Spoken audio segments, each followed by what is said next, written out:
morning, and it's headline roundup. It's a beautiful morning in Abuja, and elsewhere in Nigeria, I don't know what you're facing, but remember, Atiku is here for you, and we are all living up to the expectation. We are all going to be facing our civic right. I have a guest in the house for you this morning, and is a astute politician, one who has actually gone far and wide about making youth more relevant in the policy of our nation. I'm welcoming you, Mr. Yaya.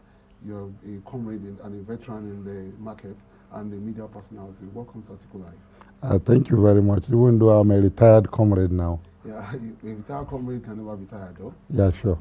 Well, you've heard it. He trained all the activities that have been going on. But vis-a-vis the campaign of His Excellency Alhaji Atiku Abubakar. Mr. Yaya, you've been looking at what's been going on in the country, and most top on the list is actually the campaigns are actually in top gear at this time. And we're looking at various parties actually rolling out their plans for Nigeria. And we saw Tinubu in his flag off, and the president, His Excellency Muhammadu Buhari, and there was a silence coming from the presidency. What do you make of this?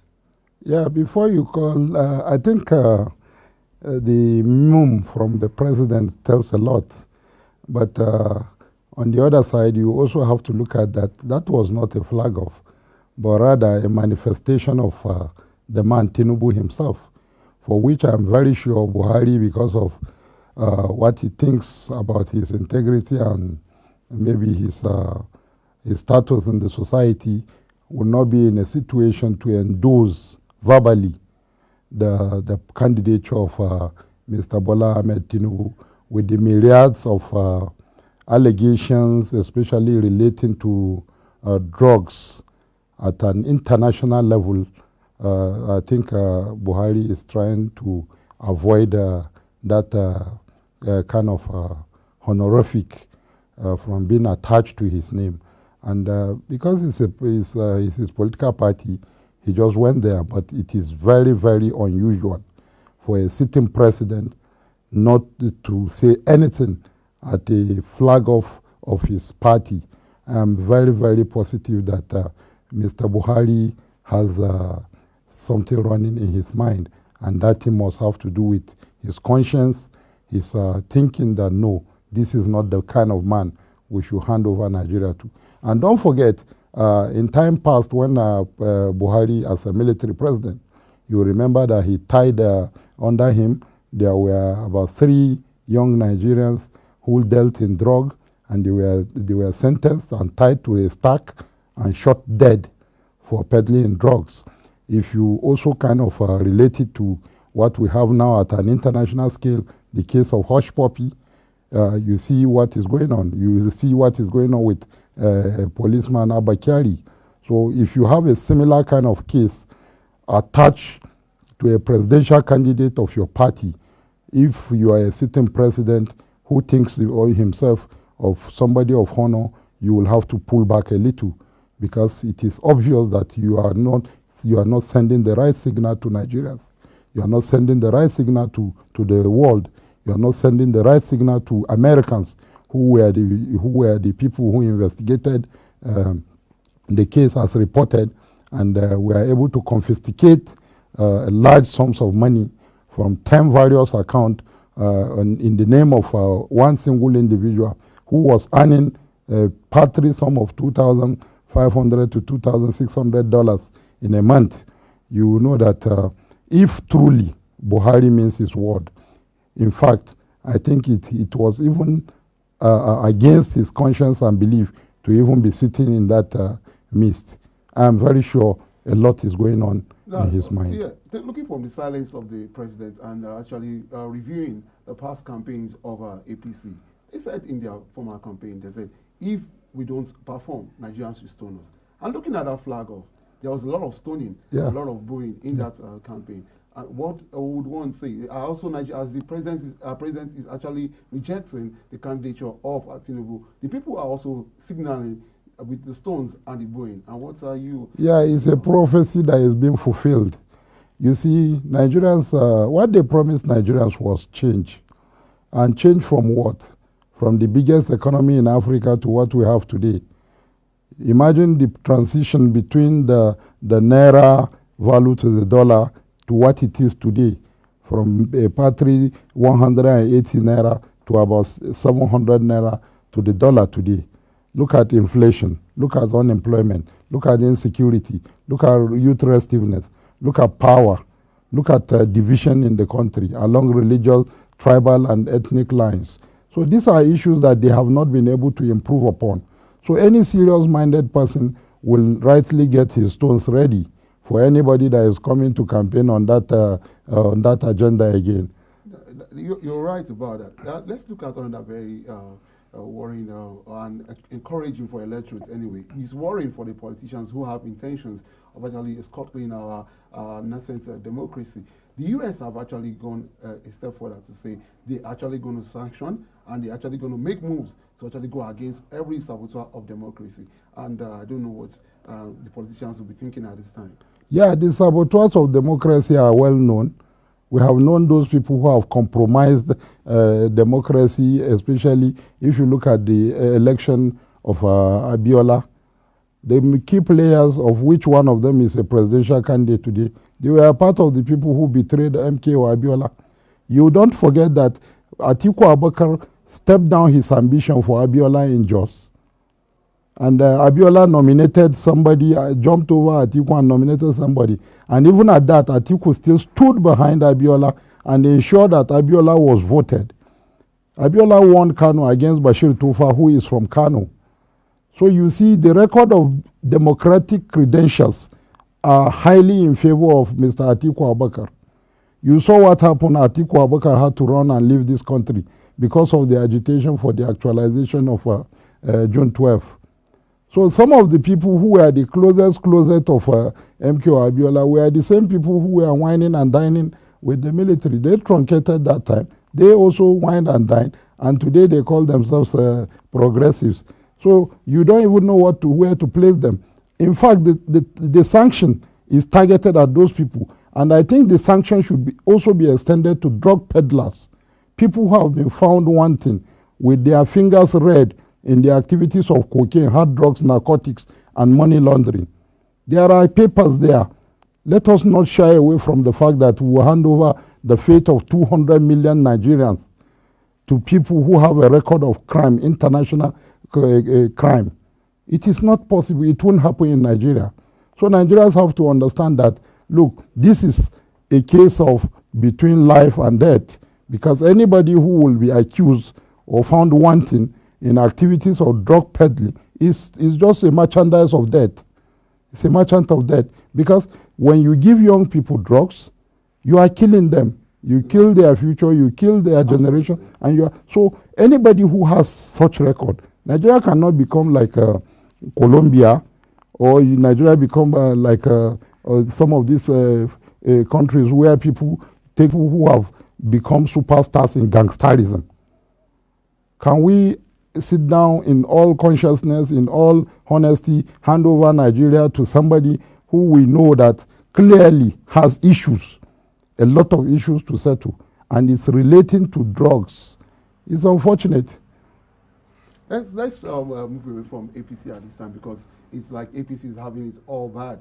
But let's go to the escalating issue of the PDP. And it's actually turning out that most of the actors actually aligning with the presidency, with the candidature of Vice President Atiku Abubakar. Sure. But I want to get more information on this, and because you are part of the Presidential Campaign Council and you are mostly active on this information. You're a media personality, and I want to actually get for the viewers, because during the weekend, Wiki said that Peter Obi was humiliated by the PDP. I think Wiki might have been reading from the wrong page of the textbook of politics, because if he remembers vividly, if anybody should take any blame for Peter Obi's departure from PDP, I think he should honorably share in it, because if assuming, without conceding, that the presidency were supposed to go south, as he claims, it should go to Southeast, because the last person who was the president under the PDP is from the South-South. Would it have been wrong if Mr. Governor Wike had agreed that, okay, let us support somebody from the Southeast, just like Atiku Abubakar said, if the PDP zones to the Southeast, he will withdraw his contest? So if anybody had pushed to get Peter Obi out of PDP, it is most likely going to fall within the doorsteps of Mr. Wike and a few other people who are not from the Southeast who came out to contest the primaries. Ordinarily, if the PDP, of which Governor Otom was the chairman of the zoning arrangement, if they had sat down and the committees came up with the resolution that the presidency should go to the Southeast, it would have been ununderstandable something that Atiku would have to withdraw from the race. But let me make some clarification, especially with regards to, you see, PDP had 16 years. Of the 16 years of PDP rule, President Obasanjo had 8 years. President Yaradua had just about 2 years. Then the remaining part of it was completed by President Jonathan, and then President Jonathan also got additional 4 years. President Jonathan is from the South-South. President Obasanjo is from the Southwest. So the eminently qualified zone from the South for presidency now is the Southeast, because they have never had it except for the military interregnum. Then coming back to the North Central can compensate itself with General IBB's regime, General Gowon's regime, and then General Absalami's regime. But they have never had it as a civilian administration. The Northwest had President Umaru Yar'Adua. If you add that, assuming you want to juxtapose Buhari's 8 years with that of Yar'Adua, then you will say the Northwest have had it. Now the Northeast had never had it. They have never had a president, not military, not civilian. So that is where Atiku comes from. I think the Northeast is also eminently qualified to test the presidency. But when you want to loop it together, you begin to say North and South. But even within the North, there is the North Central, the Northwest, and the Northeast. In the South, there is the Southwest, the Southeast, and the South-South. So if we want to justify whatever we are doing, we will say, okay, the Southeast is eminently qualified, and the Northeast is also eminently qualified. When we went to the primaries, the Southeast brought people like Ayim Pius Ayim. The North Central came with Saraki. The Northeast came with Alhaji Atiku Abubakar. The Northwest, despite having tested it and still incumbent, came with Tambuwal. Tambuwal withdrew from the race in consideration of the benefit and the bigger picture of democracy that the Northwest has benefited from this presidency. Nigerians across board voted for their choice. Atiku won the presidential primaries. I think it is balanced. Going for a balanced primaries, my learned colleague, I would like you to also look at what is going to be happening on November 19th, on Saturday, where Governor Wike has invited the G5 governors for the PDP mega rally. And I'm curious to actually understand, he is calling them for a PDP mega rally and not a Nyesom Wike's mega rally. So we probably Governor Nyesom Wike is an asset to PDP. Nobody has doubt about that. And there is no way Governor Wike will be working for PDP and say he is not working for Atiku. If you are working for PDP, you are working for the presidential standard bearer. You are working for Atiku, you are working for Okowa.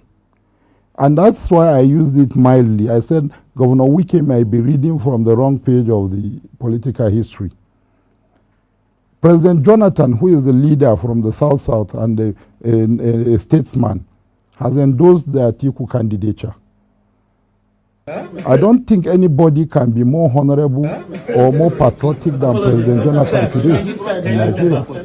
The first man who said, my ambition is not worth the life of any single Nigerian. The first man who lost election, even before the results were completely announced, he congratulated the winner.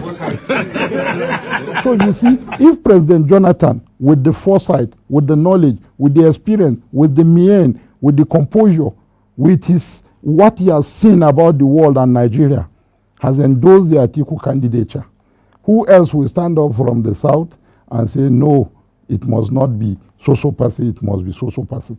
Moreover, whatever it is, in politics, there are bound to be myriads of interests. It is the aggregation of those interests that you call politicking. Definitely, nobody is playing politics because of an individual. So you see, and Atiku is a constitutional person. He has insisted that, okay, whatever it is they are coming with, he knows they are right. But let us wait so that the constitution will be able to, the constitution of the party and the constitution of the Federal Republic of Nigeria will be able to heal whatever it is that it is their agitation. No. The danger is that if, for instance, Ayu is meant to leave today, the person next to Ayu is, in fact, more closer to Atiku's zone than even Ayu. Ayu is from the north central. Then Damagun, who follows, is from the northeast, the same zone with Atiku. There's always a way out of distance. And the issues are not the national chairman should go to the south. Yes, it will be taken care of. The president, mind you, not the presidential candidate. And this situation, we have had it in the past. So the constitution of the party, if we are patient, everything will take care of itself. Don't forget, Atiku has strived for democracy for close to 40 years. There are times you get frustrated on issues. There are times you get worried. There are times you fear. There are times you are happy that what you plan is being achieved. It might be delayed, but it will be possible. Wike has a point. Everybody agrees he has a point. But then it has to take the system to be able to heal that point. Yeah, so it's a slow but a steady process. So you can also throw your thoughts on this. You're talking about Wike have a point. They're looking at also making the news is the former governor of Ekiti State, Mr. Ayo Fayose, who also said that Wike has a point, but he's going to work for Atiku come 2020. Even Governor Wike will work for Atiku. So long as you belong to a family, and then the family is organizing a function, you might be there and not be cheerful as every other person, but you are still there. For the avoidance of doubt, Governor Wike is still a member of the PDP. And whatever he might have achieved today is as a result of the PDP. And to my knowledge, I don't think Governor Wike was part of formation of the PDP. So some people have sweated to bring PDP to be and then giving him the platform to also thrive. I think it is important for us to be patient with each other and work harder. Yes, Governor Fayose has said he identifies with Wike. I just explained to you. The issues are clear, but it will take the system to heal it. And the system is such that it will not happen within the blink of an eye. It takes some level of timing and then planning and strategic implementation. This is what the Mr. Unifier said. And I think I love that idea of allowing the system to heal itself. We have consistently built strong men instead of strong institutions. Today, we are happy that our courts will give judgment against the federal government. Yaradua made sure that the institutions, especially our judicial system, works. Governors were removed by the courts and replaced by the courts. And we have... Sorry on that, your thoughts there. Just hold on your thoughts. We need to go on break now, but before we go on break, we will show our viewers a man who actually built democracy to what it is right now, President Goodluck Jonathan. We want to show him as he endorsed our own vice presidential candidate yesterday in his own home. So by that, when we come back, we'll continue your thoughts, please. Thank you. Let's go on a short break, please. We'll be right back.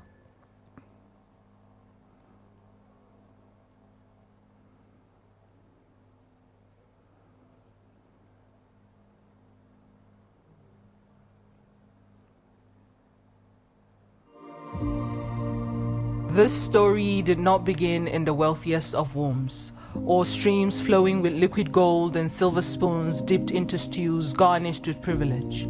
In this story, the king was once a peasant, a humble son to parents of humble minds. A firm hand on the farm, shepherds of rolling herds fetching feed for the famished of the flock. There was no power in his homestead, but everyone agreed. His heart shone with the radiance of 1,000 fireflies, regardless of how dark the night. These were different times, grassroots times. Kojoli was the place he first learned to dream, under the soft glow of crackling firewood flame, to ask, what miracle can these pauper hands grow, and to pray the prayer of a seed in dirt. But dirt is a fertile ground for the germination of being. This story, from the wind-swept northeastern landscapes in all their glorious barrenness, with the gates of his father's house shut against the penetration of Western education, it seemed like the future would be full of doors no son of Garba would be able to unlock. But destiny is a dogged shadow, chasing and chasing until it caught him in Jada. God bless Kau Ali, who had learned to believe, even in those grassroots times grazed by doubt. He would register the little dreamer in a school and did not scorn his baby steps as if to say, yes, even the Iroko was once a tender seedling, learning to survive the rage of seasons. So dream, let the stars guide you. This story is about the path the dreamer towed through toil and tremor, tempest and tide, eating failure like yams. Some of them were hard to swallow, but it takes a man thirsty for triumph to keep watering his spirit when losses come encroaching like desert sands. Orphaned at 11, mother's heart gave up when the star of a chap began to glisten. He faced the world with a wrestled smile. Someone once said, grace is God's gift to you, but discipline is the gift you give yourself. Tito your daddo. This is Atiku, and Lord knows it takes a man yearning for mastery to refuse to open the door when the urge to give up comes knocking. This is Atiku, giving back generously to the very land that turned its back on him. Mounted castles where only shacks once stood. This is Atiku, who does not just say education is the key, but has forayed into the fairy furnace to forge many keys for our children. The man who has stood the test of age and times, who has ascended realms only few have dreamt. This is Atiku, battled the pressures of the Echelon to return to us as the diamond in the sky, who has scattered his seeds of unity in a land fragmented by shallow loyalties. Atiku, the man who has built empathy out of resentment, resilience out of defeat, and grace out of grass. This is Atiku, wazirin Adamawa, namiji barkono, mai akuya yayi tafiyan dare ma bale mai kura, ai wajen saukan doki ba wajen saukan jirgi bane ba, kuma koda kura baya cizo ai ba za a hada ta da rago ba, kuma mun san cewa kowa na Allah ne amma dai damo ai na mai gona ne. This man, willing to speak our problems into the light and articulate solutions for the good of all. Atiku, the man for whom our collective struggle is but a deja vu, and trust the man who has done it once to do it again. For out of Jada, a bud of hope has risen like a prophecy, and this time it will not wither in vain. By the light of his heart and the willingness of the people in Nigeria, the universe is calling. It is our time to answer.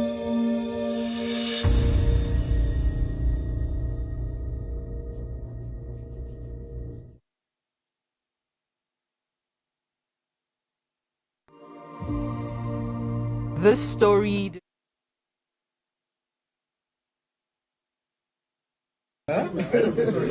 Apologies, sir. Sir, can you step backward? Yes. Sorry. Okay. Open up. Sorry. Mr. President, am I on this side or on this side? No, you can't be on both sides. You can't be on both sides.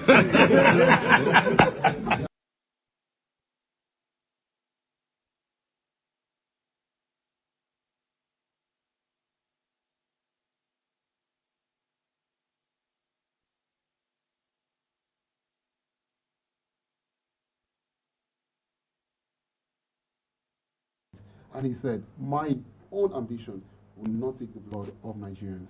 And you can see him endorsing our candidate, His Excellency Elijah Atiku Abubakar. Sure. And you can see the whole nation is happy with this endorsement. Yeah. Yes, President Jonathan has always been a summation of what you refer to as a gentleman. He has never taken anything so hot and so hard. And I think he is a stabilizer. He is a unifier too, just like Atiku. And I think President Jonathan has seen what is best for Nigeria. You see, you cannot belong to a system, and when the system agrees to something, you say, no, I disagree. However you want to disagree, there is always a way to put it out there for it to be considered. So I think the endorsement of President Jonathan is a reflection of what Nigerians are going to do in the elections, because every single Nigerian knows that Atiku is the next president of Nigeria. I will give you a lot of statistics. I will give you facts from the street. I will also be able to back it up with discourse around the country. You see, Nigerians want prosperity. They want to get out of poverty. You need electricity. They need sound education. They need a very high quality life. So do we see what is happening today in Lagos as what we want in Nigeria, where even the ordinary Akara woman who has not been provided infrastructure is taxed in the name of widening the tax net and not providing the infrastructure for her to be able to thrive? Is that what we want to replicate? Because at every instance, the other guys on the other flank will say they want to replicate what so-so person has done in Lagos. Lagos was the federal capital of Nigeria. It was developed by the founding fathers of Nigeria, not any single individual. So when this person came, he was only able to collect tax with his own company and then get some commission out of it. Every ordinary man can do that. But look at somebody who has been, for instance, Atiku provided a scholarship for over 300 Almajiri children. Nobody is reporting that, but it's there in the public domain. Maybe because Atiku doesn't want to be seen from that angle, did he begin to think that Port Harcourt is not his hometown? He didn't think like that. He only thought that Port Harcourt is part of Nigeria, and the people of Rivers State can benefit from his investment, while he also benefits as a businessman. When Atiku was investing in Lagos, he never did the investment because Lagos was in Adamawa State. He did the investment because Lagos is part of Nigeria. When Atiku is engaging different Nigerians, different background, different tribal affiliation, different region, different religions, as staffs, that he has been able to engage over 200,000 staffs, the single most, the highest employer of labor in Nigeria, even above Dangote. People don't know this, or some people know, but they want to keep it away from the public domain. Well, looking at the posturing of our leaders, you will see during the welcoming back of Senator Shekarau, you can see the Vice President, former Vice President Namadi Sambo was there. Sure. And now, again, you can see the endorsement of his principal, President Goodluck Jonathan. Yeah. And you can see that these posturing are beginning to weigh on the decision of Nigerians, the electorates themselves. You can see the pullback from the euphoria of the Labour Party. You can see the pullback from the Kwankwaso nets. You can see the pullback from the Imloka movement. And these are all showing that all Nigerians want a detribalized Nigerian. Yeah, you see, the ordinary Nigerians have made up their mind. What we just have now is symbolism of the big names aligning with what the ordinary Nigerians have settled for. You see, with the current beavers, no single individual will sit down and say, I will be able to deliver a polling unit, or I will deliver a local government or a state. The people there will decide and the votes will count. So your own effort is to mobilize, enlighten, create the necessary awareness, educate people about the competency of Alhaji Atiku Abubakar. The people at the grassroots have made up their mind. They know where they are going. So the coming of the big wigs, like Shekarau, appearance of Alhaji Namadi Sambo in Atiku programs, is the symbolism, because these leaders are representing communities. They are representing us. They are the interest. They are the people that aggregate whatever it is that we think about our societies. So they are coming together. It's a reinforcement of what the ordinary people on the street want. When you are talking about Konkoso, for instance, you and I have just said the Northwest have had the presidency. Konkoso is from the Northwest. During the military, the Northwest had Murtala. They also had General Abacha. The Northwest had Umaru Musa Yar'Adua. Currently, the Northwest has President Buhari. Assuming we want to bring up Buhari's 8 years as part of people who have served generally. If we bring the military, then we also add up. So you see, the Northwest has had the presidency. And today in the North, Atiku Abubakar can only be compared to politicians that have gone, that have left us behind. There is no single politician in northern Nigeria today that can compare or contrast himself with Alhaji Atiku Abubakar. He has fought for democracy. He has stood for democracy. Don't forget, between 1999 to 2007, Atiku went to court, I think, about 16 times, and he won about 15 of those cases against the federal government of Nigeria to entrench democracy, to entrench rule of law. So that person is somebody who you can trust with powers and be rest assured that he will do what is required for the people. No single politician in the whole of northern Nigeria today that can compare or stand the status of Alhaji Atiku Abubakar. So it is a decision that has been concluded by the people. What you see today is just the symbolism of the big guys coming together to endorse what the people have accepted. Yeah, talking about the rule of law.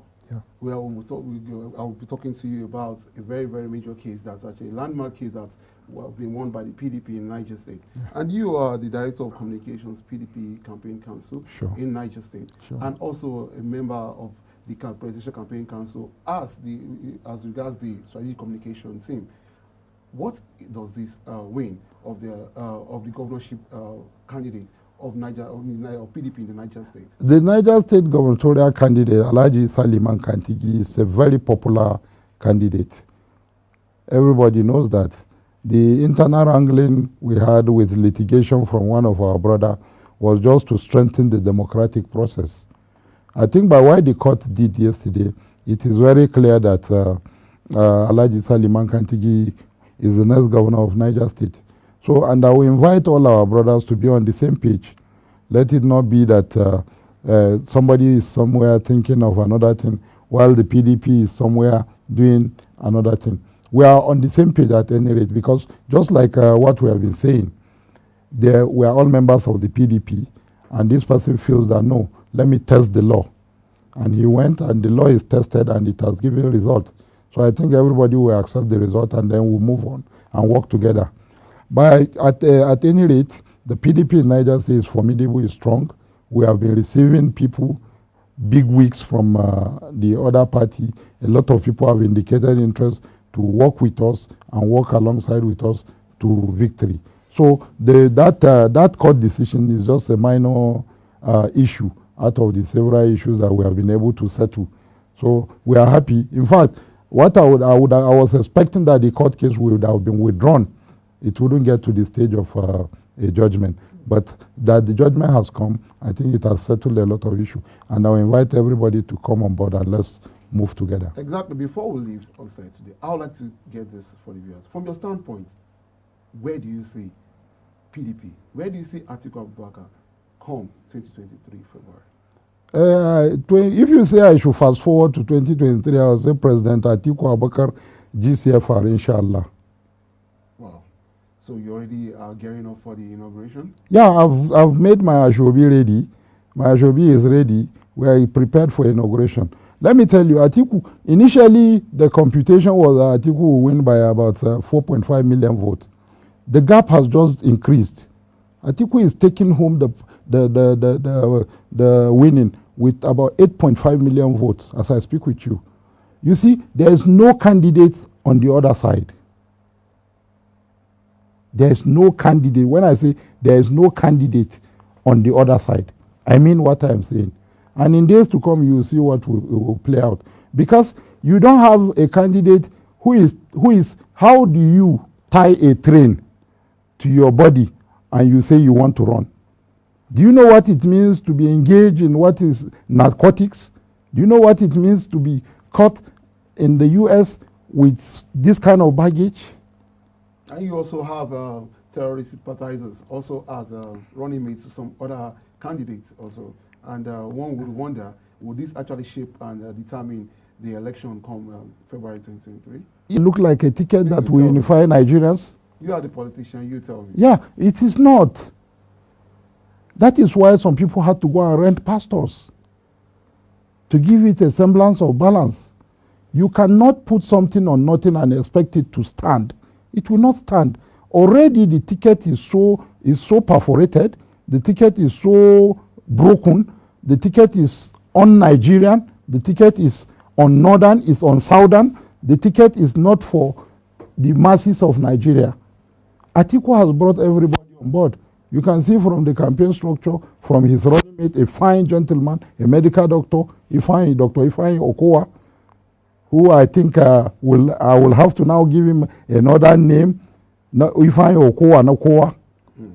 You see, you are coming with a team that is coming to hit the ground running, that is coming to deliver with the 5 points Atiku has articulated. Remember, he said it himself. He did not engage anybody to write out these 5 points. He sat down and write them himself. So he knows what he wants and he knows how to go about it. The team you are seeing around him are a team of experts that will assist him in achieving these 5 points. And let me tell you, if we are able to achieve these 5 points, by the time Atiku is leaving the villa, you would have forgotten if you are a northerner or a southerner, or you are a Christian or a Muslim, or you are from the east or you are from the west. By then you would have been thinking of Nigeria. And Atiku made an instructive point when he went to the Arewa house. He said a northerner cannot be able to say a Hausa nation, a Fulani nation, or a Nupe nation, or a TV nation, or an Igbira nation. Because the north is the only region that has a collection of various tribes. Somebody from the southwest can say Yoruba nation. Somebody from the southeast can say Igbo nation. But that privilege cannot be done, cannot be aggregated in the north, because there is no single tribe that makes the north. About 200 tribes in the north are all represented in what we call the northerner. Thank you, Mr. Yahya Mohammed Sagaba, the Director of Strategic Communication for the PCC, also the Special Contact Person for Niger State Campaign Council. You've had it all. There's no candidate at the other side. The only candidate that can recover Nigeria is Alhaji Atiku Abubakar, and he is the one who is coming with a plan. And this is what Nigerians need. We need a pan-Nigerian president. We need one who is for all. Don't worry. Join us again tomorrow as we bring you on the air AtikuLive. Thank you for coming. Thank you very much. I hope you come again next time. Sure.